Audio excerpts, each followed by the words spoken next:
Bismillahirrahmanirrahim. Assalamualaikum warahmatullahi wabarakatuh.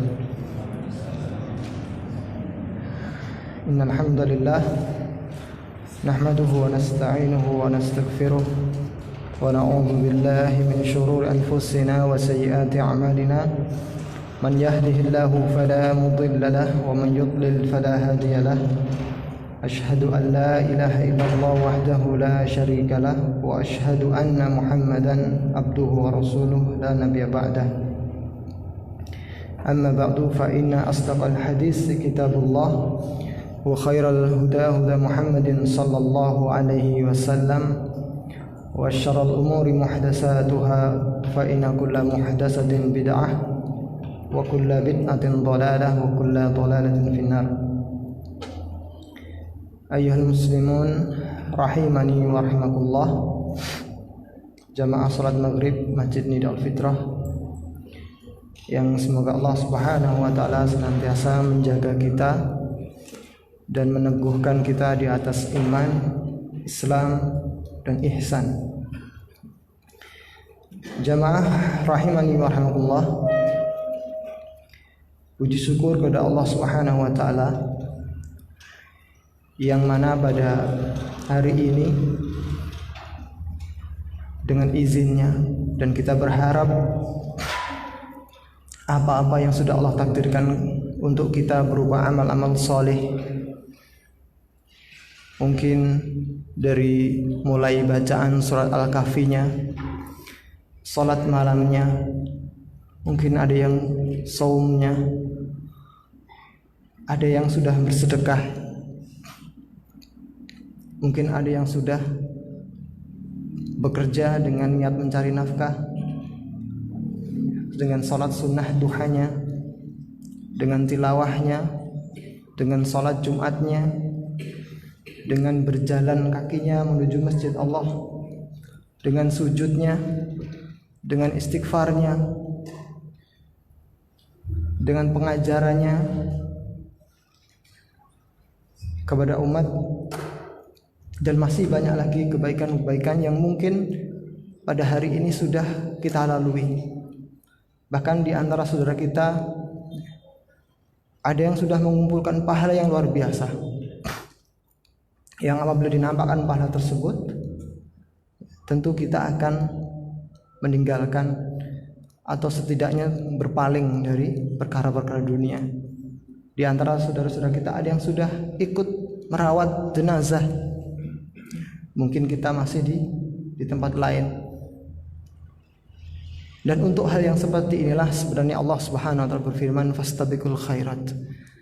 Ya, berlomba-lombalah. Berkejar-kejarlah. Ya, fastabiqul, yaitu berlomba-lombalah, saling mendahului di dalam kebaikan.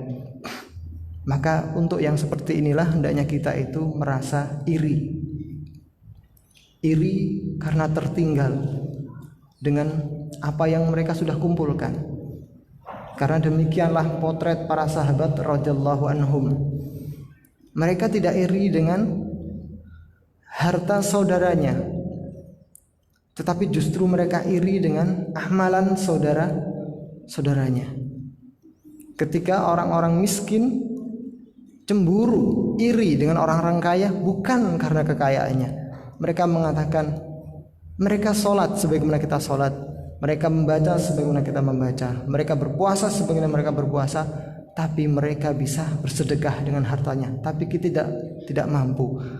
Itu menunjukkan bukan pada nilai hartanya mereka cemburu, tetapi pada amal perbuatan yang bisa mereka kerjakan dengan harta tersebut. Kalau sekedar harta saja, mereka tidak akan cemburu, tetapi mereka cemburu karena harta tersebut disedekahkan. Maka untuk yang sedemikian inilah hendaknya kita memacu diri kita untuk senantiasa hari demi hari itu berlomba-lomba di dalam kebaikan. Apa yang kita punya, potensi apa yang kita miliki, yang dengannya kita bisa menambah kebaikan. Karena Allah Subhanahu wa taala berfirman, wabtaghi fima atakallah darul akhirah. Ayat ini sering saya bacakan. Karena memang Allah Subhanahu wa taala menjadikan masing-masing kita itu berbeda-beda. kemampuannya berbeda-beda. Kekuatannya di dalam menunaikan hak-hak Allah Subhanahu wa taala itu berbeda-beda. Ya. Wabtaghi fima atakallah darul akhirah. Carilah dari karunia yang Allah berikan darul akhirah, yaitu kampung akhirat. Apa yang kita miliki, apa yang Allah berikan kepada kita berupa karunia-Nya, dengan itulah kita mencari akhirat kita. Sebuah contoh saja, kita ketahui sahabat adalah contoh kehidupan yang sempurna bagi kita untuk kita jadikan teladan. Kita ketahui sahabat yang alim, ulama di kalangan sahabat, Abu Hurairah, Ibnu Abbas, Ibnu Mas'ud,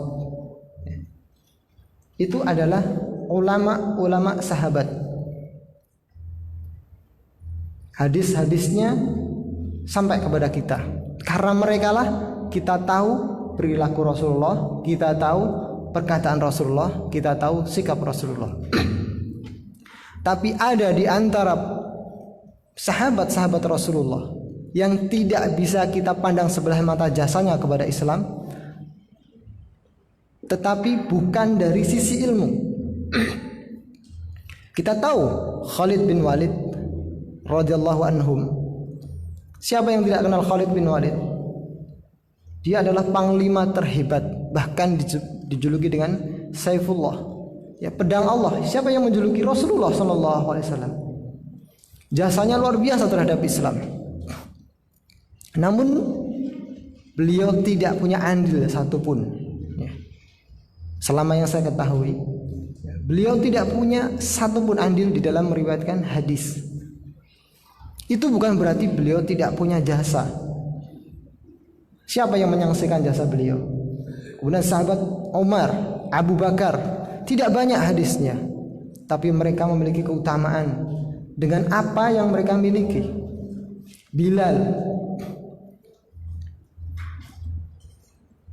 Ini contoh-contoh bagaimana para sahabat itu melihat karunia yang Allah berikan kepada dirinya, kemudian dengan karunia tersebut dia optimalkan, maksimalkan untuk mencari surga Allah Subhanahu wa taala. Bahkan pelayan Rasulullah pun yang hanya bisa melayani Rasulullah, cita-citanya tertinggi, yaitu bisa muraqabah, bisa berdampingan dengan Rasulullah SAW di surga. Dia tidak punya apa-apa, dia hanya punya jasa melayani, menyediakan tempat wudhu Rasulullah SAW. Itu yang dia miliki, itu karunia yang dimiliki, itu kesempatan yang dia punya, itu pula yang dia gunakan untuk mencari ridha Allah Subhanahu wa taala. Karena ridha Allah itu datang dari tempat manapun, selama jalan tersebut adalah jalan-jalan yang memang diridhai Allah Subhanahu wa taala untuk menuju surganya. Kemudian kita ketahui Uwais Al-Qarni yang dijadikan ikon, apa? Simbol apa? Birrul walidain, terbaik. Pernah dapat hadisnya, ilmu fikihnya, pendapatnya tentang hukum A, B, C? Tidak. Tapi dipuji oleh Rasulullah SAW. Bahkan khalifah pun diperintahkan, siapa yang ketemu dengan mereka minta doanya mustajabah.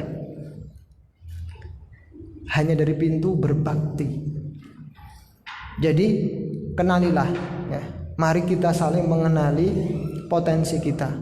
Apa karunia yang Allah berikan kepada kita? Di situ kita maksimalkan, di situ kita optimalkan.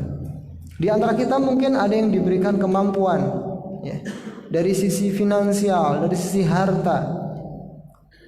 Gunakan harta tersebut untuk mencari surga Allah Subhanahu wa taala. Maksimalkan, optimalkan, karena dari sisi itulah Allah Subhanahu wa taala mudahkan. Kemudian ada yang dimudahkan dari sisi ilmu.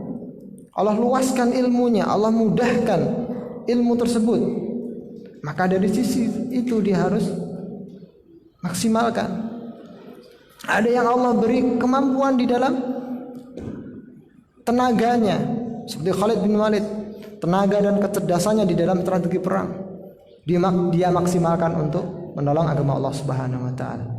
Jadi banyak jalan yang bisa kita gunakan, kita maksimalkan untuk mendulang pahala Allah Subhanahu wa taala. Ya.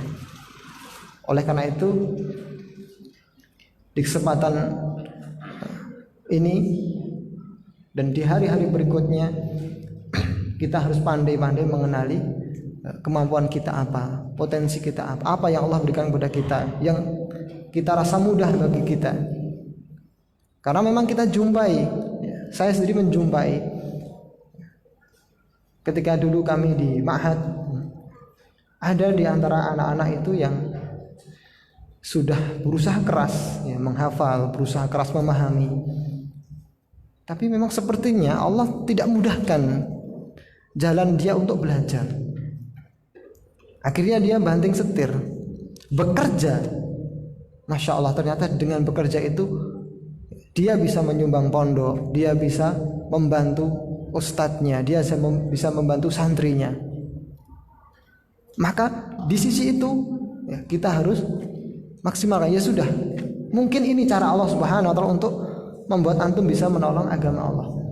Ada kalanya yang baru datang kemudian langsung pinter, cepat. Yang ini merasa ketinggalan. Jangan berputus asa. Ya, mungkin di jalan itulah Allah Subhanahu wa taala ingin ya, memudahkan jalan kita menuju ridhonya. Jadi banyak jalan untuk menuju surga Allah Subhanahu wa taala. Sebagaimana di kitab Riyadhus Shalihin dijelaskan ya, kasratu turukil khair, ya, banyaknya jalan-jalan kebaikan. Jadi kita harus optimalkan, kita harus maksimalkan. Jadi tidak melulu yang namanya pahala atau namanya surga Allah Subhanahu wa taala itu hanya diperoleh dengan belajar, hanya diperoleh dengan mengaji, hanya diperoleh dengan salat. Bahkan Rasulullah SAW mengatakan khairun nasi anfa'uhum linnas. Manusia terbaik adalah mereka yang bisa memberi manfaat kepada manusia yang lainnya. Itu menunjukkan bahwasanya kalau hanya sekedar ibadah hanya untuk diri kita sendiri, tidak memperdulikan orang lain, itu tidak lebih utama. Bahkan Rasulullah SAW itu lebih memilih, kalau beliau diberikan pilihan antara iktikaf 40 hari di Masjid Nabawi dengan memenuhi hajat saudaranya. Jadi ada saudaranya yang butuh bantuan dirinya, maka Rasulullah lebih memilih untuk membantu saudaranya daripada iktikaf 40 malam di Masjid Nabawi. Ini menunjukkan bahwasanya ada kebaikan yang banyak yang bisa kita maksimalkan. Jamaah rahimani wa rahimakumullah. Selanjutnya kita masuk ke pembahasan kitab Masail Jahiliyah. Kita sudah sampai ke poin yang 19 dan sekarang kita masuk di poin yang ke 20.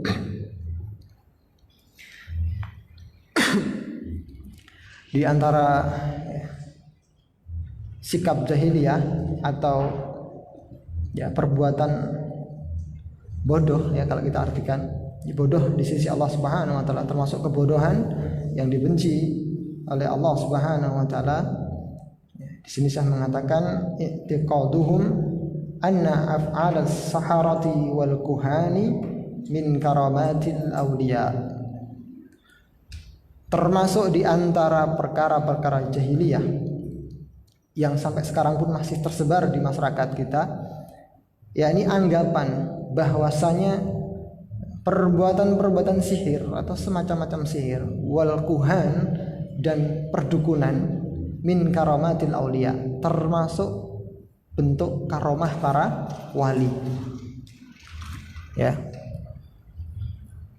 Tapi untuk istilah sihir, dukun itu tidaklah lekat kecuali kepada orang-orang yang bukan muslim atau tidak berbaju muslim.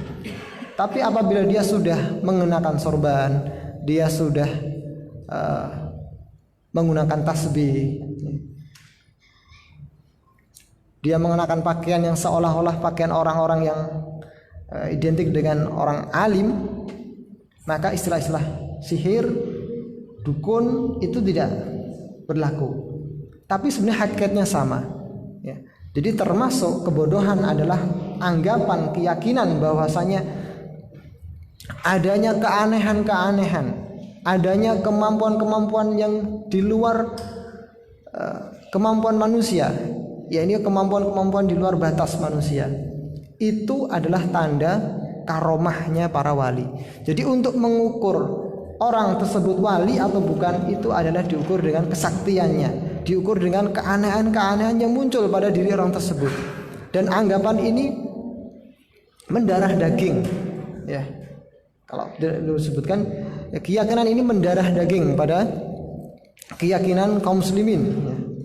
Terutama di Indonesia ini. Jadi kita selalu punya anggapan yang namanya wali itu pasti sakti. Jadi kalau tidak punya keanehan, tidak punya kesaktian, tidaklah disebut dengan wali. Ya, ternyata anggapan seperti ini adalah anggapan jahiliyah. Ini termasuk sikap jahiliyah. Jadi mengukur kewalian itu dengan kesaktian. Saya mengatakan i'tiqaduhum fi maharikis saharati wa amsalihim annaha min karamatis salihin. Mereka meyakini atau mereka berkeyakinan bahwasanya keanehan-keanehan dari sihir-sihir wa amsalihim dan yang serupa dengan mereka itu annaha min karamatis salihin. Ya, itu semuanya adalah tanda karomah para wali.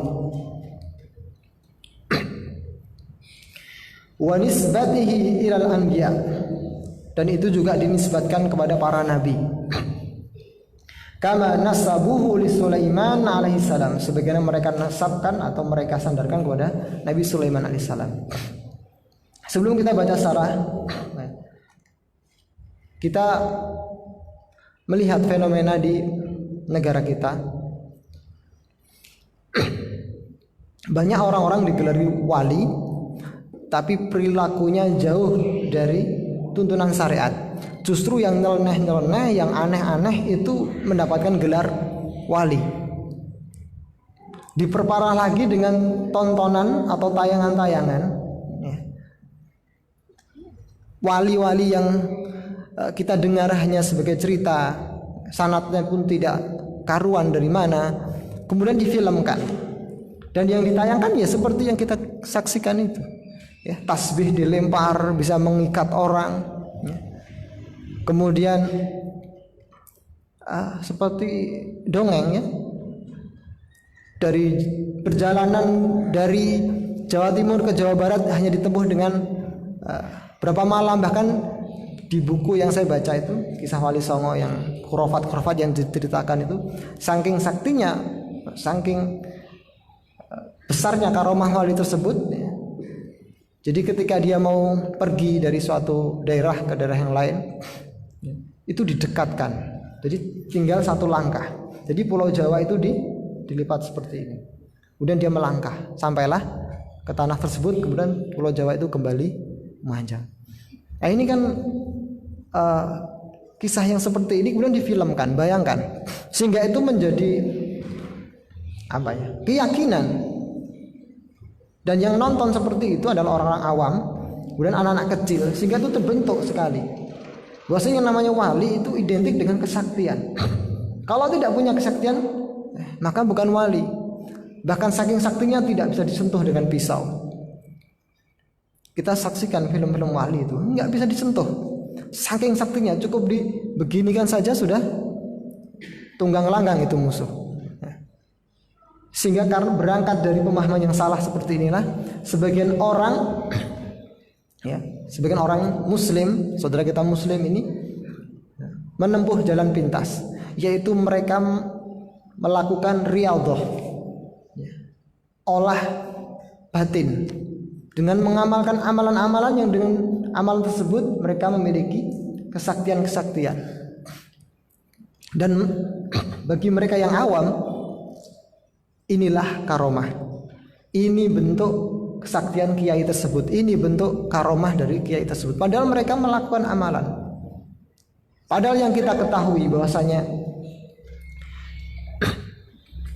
bedanya antara karomah dengan sihir yang sangat jelas adalah karomah itu sekali lagi tidak bisa dipelajari, tidak bisa diamalkan dengan wirid-wirid, dengan puasa-puasa tertentu kemudian memiliki kemampuan ini dan itu, tidak bisa. Kalau sudah dengan amalan-amalan, maka ini adalah sihir. Itu rumusnya. Kalau karomah itu datang dengan sendirinya, datang dari Allah Subhanahu wa taala, itu karomah, tidak bisa dipelajari. Adapun sihir itu bisa dipelajari. Kemudian karomah itu datang dari sisi Allah Subhanahu wa taala untuk hamba-hambanya yang taat, yaitu hamba-hambanya yang senantiasa mengerjakan amalan-amalan yang sebagaimana dicontohkan oleh Rasulullah SAW. Adapun sekarang justru karomah-karomah itu muncul dari orang-orang yang justru banyak melanggar syariat Allah Subhanahu wa taala. Ya, mau bersalaman dengan lawan jenis, tidak sholat Jumat, ya, tidak sholat jamaah, merokok, meninggalkan sholat bahkan kadang, membuka aurat bahkan kadang, tapi dianggap sebagai wali. Di anggapan-anggapan seperti ini masih berkembang di tengah masyarakat kita. Baik, kita sekarang bacakan syarah dari Syekh Fauzan. Ya. Tadi disebutkan bahwa saya mengatakan i'tiqaduhum fi maharikis sahara. Maharik, apa yang disebut dengan maharik? Hiyal umurul khariqatu lil 'adah. Yang disebut maharik itu adalah perkara-perkara yang aneh yang menyelisih kebiasaan. Nah, wala yaqdiru 'alaiha illallah. Dan perkara ini tidak ada yang mampu mendatangkannya kecuali Allah Subhanahu wa taala. Wa idza jarrat 'ala yaday nabiyyin fahiya mu'jizatun. Jadi ada beda-bedanya ya.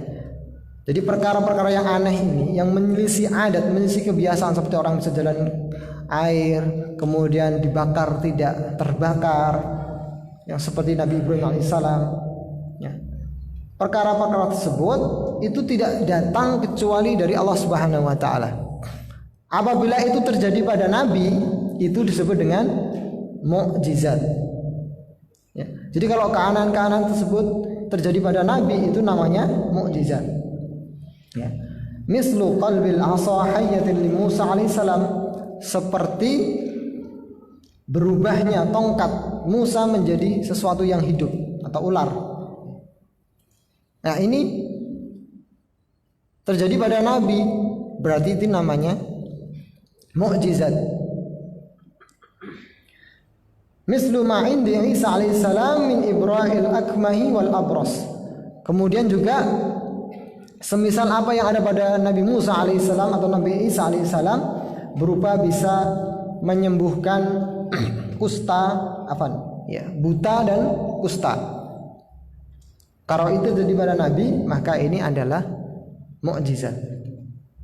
Dan ingat, mukjizat itu tidak bisa terus-menerus diminta, ya, sesekali saja.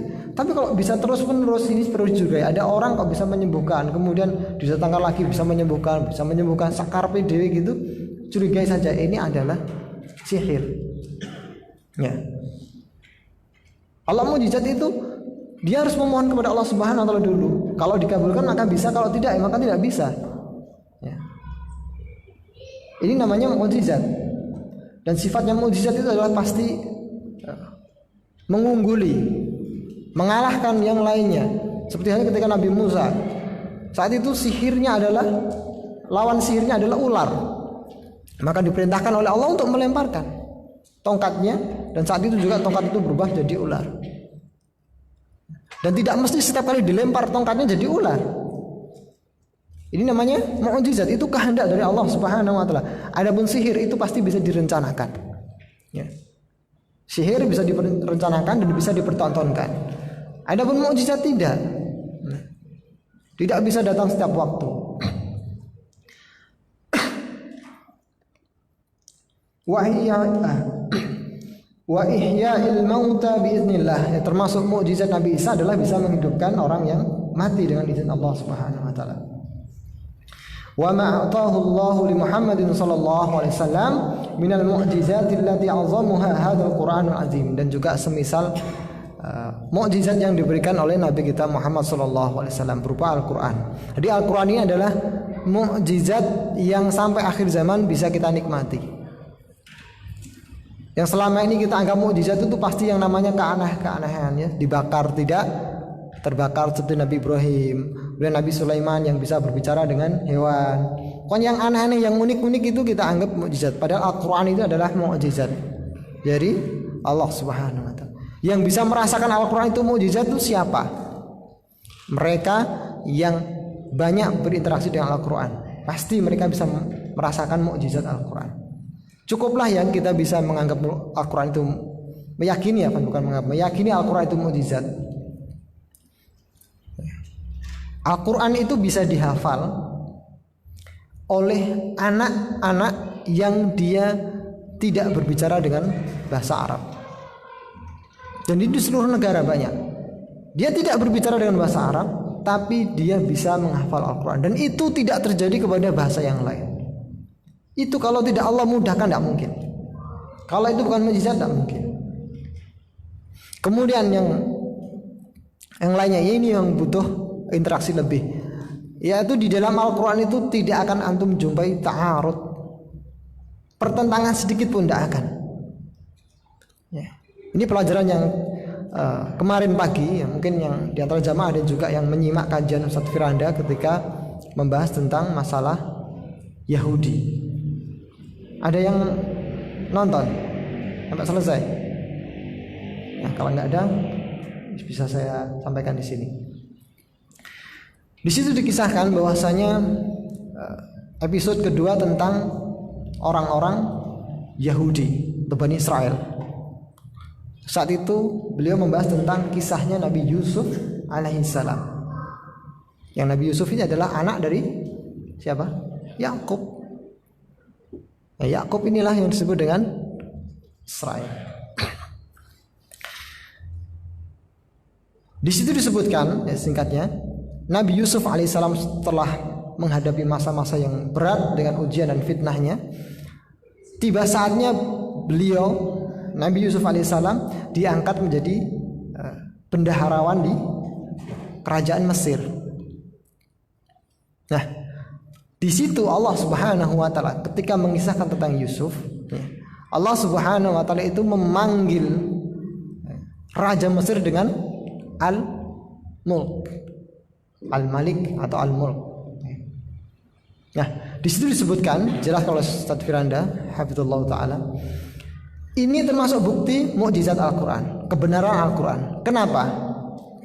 Karena kita tahu bahwasanya Mesir itu diperintah oleh siapa? Ramsis atau yang disebut dengan Fir'aun. Jadi Fir'aun itu bukan nama orang, Fir'aun itu adalah gelar. Jadi kalau di Indonesia ya, presiden, siapa namanya ya terserah siapa. Kalau di Brunei Sultan, siapa sultannya? Ya terserah. Nah, pokoknya itu gelar untuk pemimpin negara. Nah, tapi untuk zaman Nabi Yusuf kenapa tidak sebut Fir'aun? Ya, di situ disebutkan ternyata memang secara penelitian Mesir itu pernah dipimpin oleh dua suku. Ya. Yang memimpin di zaman Yusuf, Nabi Yusuf alaihissalam ini adalah suku Heksos, itu yang saya hafal. Ya, suku Heksos. Nah, adapun yang memimpin Mesir setelah zaman Yusuf, termasuk diantara adalah zaman Nabi Musa, karena urutannya itu adalah Yusuf, Ayub, Shu'aib, Musa ya. Setelah itu urutannya. Zaman Nabi Musa itu baru dipimpin oleh Fir'aun yang itu dari suku Kipti. Jadi Mesir itu ada dua suku, Heksos dan Kipti. Jadi sejarahnya, kalau kita mungkin berpikir seperti ini, Yusuf kan pernah dekat dengan Raja Mesir. Kenapa kok akhirnya justru orang-orang Bani Israel itu ditindas oleh orang Mesir sendiri? Bagaimana ceritanya? Ternyata seperti itu ceritanya. Jadi Nabi Yusuf itu setelah diangkat menjadi menteri, dia diizinkan oleh raja tersebut untuk mengundang seluruh keluarganya yang di Palestina, Bani Israel itu, untuk dibawa ke Mesir. Saat itu rajanya masih dari suku Heksos ini. Jadi ibaratnya Bani Israel itu adalah orang kepercayaan suku Heksos. Kemudian tiba saatnya suku Heksos ini dikudeta dan yang berkuasa adalah dari suku Kipti, yang Firaun itu. Akhirnya orang dekatnya suku Heksos ini dijadikan budak. Akhirnya tertindaslah Bani Israel. Nah, di situ bukti Allah Subhanahu wa taala begitu cermat. Ya, tidak hanya begitu cermat, memang Allah Subhanahu wa taala tidak akan mungkin salah. Jadi sedetil itu Allah Subhanahu wa taala di dalam memberikan sifat atau pengkhabaran di dalam Al-Qur'an. Nah, ini bukti kalau Al-Qur'an itu mukjizat. Dan masih banyak lagi mukjizat-mukjizat yang telah dibuktikan. Dan kita sebagai orang mukmin sebenarnya pembuktian itu hanya menguatkan saja, tidak sampai kemudian pembuktian ini membuat kita baru yakin. Kalau seperti ini berarti lemah iman kita. Kalau pembuktian itu kemudian disanggah dan ternyata seolah-olah yang menyanggah ini ilmiah, maka kita pun akhirnya juga akan luntur keimanan kita. Tapi kalau kita meyakini pasti benar, sadaqallah, pasti benar, meskipun menurut penelitian tidak benar, dan pasti itu tidak mungkin. Kalau ada orang menganggap melakukan penelitian kemudian seolah-olah benar, ketahuilah yang benar tetap adalah kalamullah. Mereka hanya peneliti, bisa jadi itu benar, bisa jadi salah. Jadi kebenaran dari para peneliti, para ilmuwan itu hanya menguatkan saja, tidak sampai merubah keyakinan kita.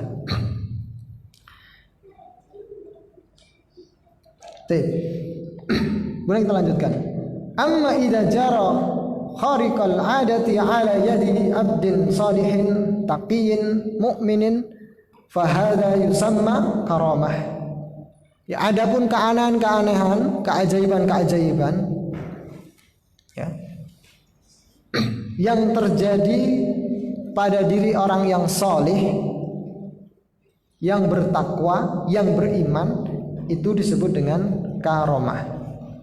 Jadi antara karamah dengan mukjizat itu beda ya. Kalau mukjizat itu Allah berikan kepada nabinya. Tapi kalau karamah itu Allah Subhanahu wa taala berikan kepada orang-orang soleh. Siapa orang-orang soleh? Ya, semua kita punya kesempatan menjadi orang soleh. Ya.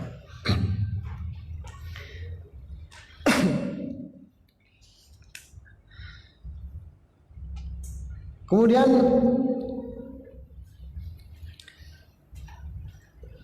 saya mengatakan ajraha ala yadayhi imma li hujjatin fid din wa imma li hujjatil muslimin. Allah Subhanahu wa taala berikan karamah ini ya, kepada hamba-hamba yang soleh. Satu sisi adalah untuk menguatkan agama Allah, atau bisa juga karamah tersebut Allah munculkan untuk menolong kaum muslimin. Kama hasala li Maryam alaihissalam fi anna Zakaria idza dakhala 'alaiha al-mihrab wajada 'indaha rizqa. Nah, termasuk karamah ini adalah apa yang dialami oleh Maryam alaihissalam. Jadi yang terjadi pada Maryam kemudian Ashabul Kahfi itu bukan mukjizat, itu karamah. Itu istilahnya seperti itu. Karena Ashabul Kahfi itu bukan nabi dan Maryam bukan nabi. Karena tidak ada nabi dari perempuan. Meskipun ada khilaf ya. Tapi yang kuat nggak ada nabi itu perempuan. Ya. Kenapa ada khilaf? Kok sampai ada khilaf ada nabi perempuan? Karena berangkat dari definisi nabi itu apa? Orang yang menerima wahyu. Nah, Maryam ini dapat wahyu juga dari Allah. Ibunya Musa juga dapat wahyu dari Allah. Tapi para ulama mendudukkan masalahnya ini bukan wahyu yang sifatnya kerasulan, hanya seperti ilham saja. Maryam juga didatangi oleh malaikat, tapi bukan berarti dia nabi. Jadi perbedaan itu berangkat dari definisi nabi, sehingga yang masuk definisi itu maka masuk dalam kategori nabi. Tapi yang kuat adalah tidak ada nabi perempuan. Jadi apa yang terjadi pada Maryam itu adalah karamah, bukan mukjizat. Dan juga yang terjadi pada Ashabul Kahfi itu juga mukjizat. Afan, itu karamah bukan mukjizat. ya, karena terjadi begitu saja dari Allah Subhanahu wa taala. Nah, ini yang penting. Amma ma yajri mimma yusabbihu hawariqal 'adati 'ala adil kafarah fa hadhihi ta'tabiru min af'ali syayatin. Nah, ini catatan. Adapun perkara-perkara yang nyeleneh, yang aneh, yang menakjubkan, yang menyerupai mukjizat, yang menyerupai karamah, tapi terjadi pada orang-orang yang kafir, maka ini yakini termasuk kategori sihir. Ya. Ini termasuk sihir, ya, termasuk sulap, termasuk takhayul dan lain sebagainya. Jadi kalau antum bisa melihat orang yang bisa memindahkan pesawat, ya, orang bisa berpindah dalam waktu sekian detik dari satu tempat ke tempat yang lainnya, dan itu disaksikan live, maka ketahuilah itu adalah sihir. Kalau itu terjadi kepada orang-orang kafir. Nah, kemudian saya mengatakan, fama yajri ala aidi haula'il fajarah. Adapun yang terjadi atau berlaku pada orang-orang yang fajir, yang rusak, minasya'wadzati wasyirki huwa min a'mali syayatin aw min hailihim wa dajalihim 'alan nasi wa hiya umurun yata'allamunaha fima bainahum. Nah, ini yang tadi disebutkan. Adapun kalau itu terjadi pada orang-orang yang fajir, yang rusak, muslim, orang ini muslim, tapi kok sakti, bisa mengobati, ya, sakit bisa dipindahkan di telur, sembuh bener. Jadi begitu diusapkan, hilang sakitnya, hilang benjolannya, berpindah ke telur, telurnya busuk. Dan dia menampilkan wirid-wirid, ya. Jadi kalau orang yang awam pasti terkelabui. Loh, dia sholat kok, dia melihara jenggot, dia juga cingkrang, dia pakai baju gamis, ya. Ini tidak bisa menjadi ukuran, ya. Pokoknya keanehan-keanehan, kesaktian-kesaktian yang muncul dari orang fajir, pasti ada amalan-amalan yang dia akan lawan, itu pasti. Biasanya yang paling bisa kelihatan adalah dia akan mau atau bersedia memegang lawan jenis. Ini kemungkaran besar. Kalau itu dipertontonkan, oh berarti ini salah satu indikasi bahwasanya orang ini sedang mempraktekkan sihir, meskipun untuk pengobatan. Maka ketahuilah itu adalah sihir. Nah, karena ini adalah perkara-perkara yang bisa dipelajari dengan wirid-wirid tertentu, antum akan bisa memiliki kemampuan-kemampuan yang tidak dimiliki oleh orang lain. Ya, dibacok, tidak mempan. Antum saksikan sendiri di media sosial. Apa ini diiris-iris, ya? Tidak mempan, padahal ini tajam sekali. Ya, ini berarti bukan karomah, tapi bagi mereka itu karomah, karena itu semua diperoleh dengan wirid. Saking awamnya, pokoknya yang lafadznya ada lafadz-lafadz berkesan Arab, maka itu adalah wirid. Padahal itu adalah memanggil syaitan. Saya termasuk yang pernah melihat dan mempraktekkan. Maksudnya saya bukan yang mempraktekkan, saya diminta. Saya punya teman waktu itu masih STM. Dia pengikut salah satu bela diri, aliran bela diri. Saya dikasih paku masih tajam itu. Kemudian saya disuruh menggarukkan paku itu di lengannya. Kalau tangan kita pasti sudah sobek itu. Dan saya disuruh nekan itu. Bener-bener saya tekan itu. Saya waktu mau melakukan itu bilang, nanti kalau sobek gimana? Coba aja. Enggak gitu. Jangan kamu nanti nuntut saya. Enggak, saya enggak akan nuntut kamu. Terus, waktu saya juga bismillah, bilang bismillah. Sekodurlah ya. Bismillah. Jadi saya tekan, saya tarik. Itu hanya seperti digaruk kuku gitu loh. Jadi membekas tapi hanya seperti digaruk kuku. Nah seperti ini aja. Kemudian habis itu dia usap gini, hilang. Itu haknya saya lihat sendiri. Tapi saat itu saya sudah dalam artian tidak tertarik dengan hal semacam seperti ini. Itu nyata. Dan ternyata memang dia mengamalkan amalan-amalan. Dia cerita bahwasanya dia punya khodam. Dia punya khodam. Jadi kalau khodamnya ini katanya selalu mengingatkan sholat malam. Jadi kalau dia tidur dibangunkan. Jadi kesannya itu kalau orang awam, masya Allah ini berarti orang yang luar biasa. Dia diikuti oleh malaikat. Kalau mungkin kita simpulkan seperti itu, karena dia menggambarkan khodamnya itu katanya memakai pakaian putih, kemudian berjenggot. Wallahualam bisawab, dia yang seperti itu. Kemudian jika saya juga mempraktekkan sendiri, jadi dia kebal, saya tarik itu tidak sampai sobek. Kemudian juga dengan api itu saya suruh membakar tangannya, agak lama ya, sekitar 1 menit itu tidak mengelepuh sama sekali. Jadi itu saya melihat sendiri dan saya yang mempraktekkan. Tapi itu semuanya saya yakini setelah saya mengaji ini, itu semuanya adalah sihir. Itu semuanya adalah diperoleh dengan cara haram, diperoleh dengan cara yang tidak diridhoi Allah Subhanahu wa taala, yaitu dengan wirid-wirid atau amalan-amalan yang batil. Ya, silakan anu dulu.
Alhamdulillahirabbil alamin. Wassalatu wassalamu ala nabiyina Muhammadin wa ala alihi washabihi ajma'in wa ba'du. Kita lanjutkan, kita selesaikan poin berikutnya, yaitu al-mas'alatul hadiyatu wal isrun, yaitu permasalahan yang ke-21 di antara sikap jahiliyah, yaitu ta'abbuduhumullahu bis-safiri wa tasfiq, yaitu termasuk perangai jahiliyah atau sikap jahiliyah adalah mereka beribadah kepada Allah Subhanahu wa taala dengan siulan dan tepukan tangan. Ini adalah bentuk kejahilian, bentuk kebodohan di dalam beribadah kepada Allah Subhanahu wa taala. Min masailil jahiliyah alladhi khalafahum fiha Rasulullah sallallahu alaihi wasallam ta'abbuduhum ay taqarrubuhum ila Allah bil mukai wa tasdiyah. Termasuk perkara jahiliyah yang diperangi, diselisih oleh Rasulullah sallallahu alaihi wasallam adalah bentuk takarrub beribadah kepada Allah Subhanahu wa taala dengan siulan dan tepukan tangan. Intinya dengan permainan.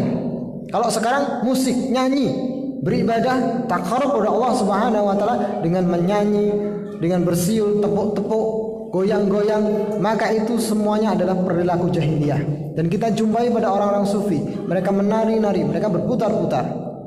Ini hanya bersiul dan bertepuk tangan saja sudah diingkari oleh Allah Subhanahu wa taala. Allah Subhanahu wa taala berfirman, "Wa ma kana salatuhum 'indal baiti illa muka'an wa tasdiyah." Sesungguhnya peribadahan mereka itu di sisi Baitullah tidak lain hanyalah muka'an wa tasdiyah, siulan dan tepukan tangan saja. Ai ma kana taqarrubul musyrikina ila Allah 'indal ka'batin musharrafati illa muka'an wa tasdiyah. Ya. Ini adalah cara orang-orang musyrik dahulu di dalam menghormati Tuhan mereka, di dalam peribadahan mereka, cara takarrub mereka. Dan ternyata itu pun, jejak-jejak itu pun sampai sekarang masih ada diikuti oleh sebagian kaum muslimin, yaitu mereka menganggap ada cara takarrub kepada Allah Subhanahu wa taala dengan musik, dengan nyanyi. Maka ini adalah di antara perangai jahiliyah. Jadi dengan seperti ini kita tahu, oh ini berarti perkara yang dibenci oleh Allah Subhanahu wa taala. Ini perbuatan bodoh, ini perbuatan sangat rendah di dalam mendekatkan diri kepada Allah Subhanahu wa taala. Dan tidak mungkin Allah Subhanahu wa taala diibadahi dengan cara seperti itu. Kemudian saya mengatakan kesimpulannya, wa min huna, maka dari ayat ini yu'khadhu tahrimu hatainil khaslatain. Dari ayat ini bisa kita simpulkan keharaman dua perbuatan di atas, yaitu bersiul dan tepuk tangan. Ya, jadi kalau ini bertanya, kenapa kok sekolah di sini nggak boleh tepuk tangan? Kenapa kok tidak boleh bersiul? Bukan sekolah di sini. Intinya, kenapa tidak boleh bersiul? Kenapa tidak boleh bertepuk tangan? Ini larangannya. Allah Subhanahu wa taala menjadikan siulan dan tepukan tangan adalah sebagai permisalan yang buruk. Makanya saya mengatakan di sini, wa illam yaqsud al-insanu bihima al-ibadah. Meskipun manusia itu tidak memaksudkan dengan perbuatan tersebut ibadah, li'anna fi dzalika tasbihan atau tasyabbuhan bil musyrikin. Kalau kita niatkan ibadah, maka itu adalah sebuah bentuk kejahilan, kedurhakaan. Tapi kalau apabila kita kerjakan itu bukan dalam rangka ibadah, maka masuknya adalah tasyabbuh. Kita menyerupai perilaku orang-orang jahiliyah, yaitu tepuk-tepuk dan siul-siul. Maka dari sinilah keharaman tepuk tangan dan siul. Bahkan yang dikuatkan oleh Syekh di sini, oleh karena itulah, ya, tepuk itu diizinkan, ya, dikecualikan apaan? Adapun tepuk itu diizinkan hanya oleh atau untuk perempuan ketika hendak membenarkan imam, ya, itu saja. Adapun laki-laki menggunakan lisannya. Kenapa untuk perempuan diperbolehkan? Karena perempuan itu ucapannya itu adalah fitnah. Ya, saya mengatakan di sini. Wa tasfiq innama abahahu Nabi sallallahu alaihi wasallam linisa'i khasatan. Adapun tasfiq, yakni tepuk, itu termasuk perkara yang diperbolehkan. Ingat, diperbolehkan oleh Nabi Muhammad sallallahu alaihi wasallam linisa'i khasatan, khusus untuk perempuan saja. Laki-laki tidak boleh. Ya. Indal hajah, ketika ada kebutuhan.